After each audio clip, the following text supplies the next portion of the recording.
வணக்கம் brother. ASUSல top gaming laptop பார்த்தீங்கன்னா சேல்ஸுக்கு வந்திருக்கு. ஸோ லேப்டாப் வந்து உங்களுக்கு ஆன் பண்ணி காட்டுறேன். ஸோ லேப்டாப் ஆன் பண்ணிட்டோம். ஸோ இதோட பிரைஸ் நம்ம தரது பார்த்தீங்கன்னா 25,500 தரணும்பா. இதுல ஒரு மைனஸ் இருக்கு. என்னன்னா ஸோ இதுல பார்த்தீங்கன்னா இந்த நம்பர் லாக்ல வர என்டர் கீ ஒர்க் ஆகாது. பட் ஆனால் நமக்கு இங்க இருக்கிற என்டர் கீ ஒர்க் ஆகும்.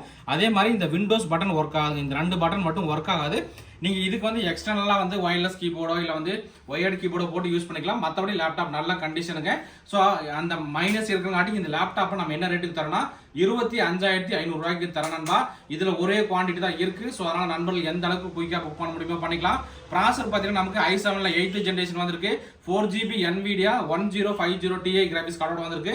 RGB keyboard, backlight option, full HD டிஸ்பிளேவோட வந்திருக்கு. ஸோ லேப்டாப்போட டீட்டெயில் என்னங்கிறது உங்களுக்கு காட்டிடுறேன். ஸோ லேப்டாப்போட பர்ஃபார்மன்ஸ் என்னன்னு ஃபர்ஸ்ட் பார்த்துடலாங்க. ஸோ ஸ்பீடு ரொம்பவே நல்லா இருக்கு. இது வந்து உங்களுக்கு ஃபோட்டோஷாப்பு அந்த மாதிரி எடிட்டிங் ஒர்க்லாம் ரொம்பவே சப்போர்ட் ஆகும். Intel core i7-8 generation H ப்ராசருங்க. 2.20 GHz ஸ்பீடு. கோர் பார்த்தீங்கன்னா 6 கோர் ப்ராசரில் வந்திருக்கு. ரேம் பார்த்தீங்கன்னா 8 GB ரேம் DDR4 மொத்தம் 32 GB ரேம் சப்போர்ட் ஆகும். SSD பார்த்தீங்கன்னா 256 GB NVMe SSD வந்திருக்கு.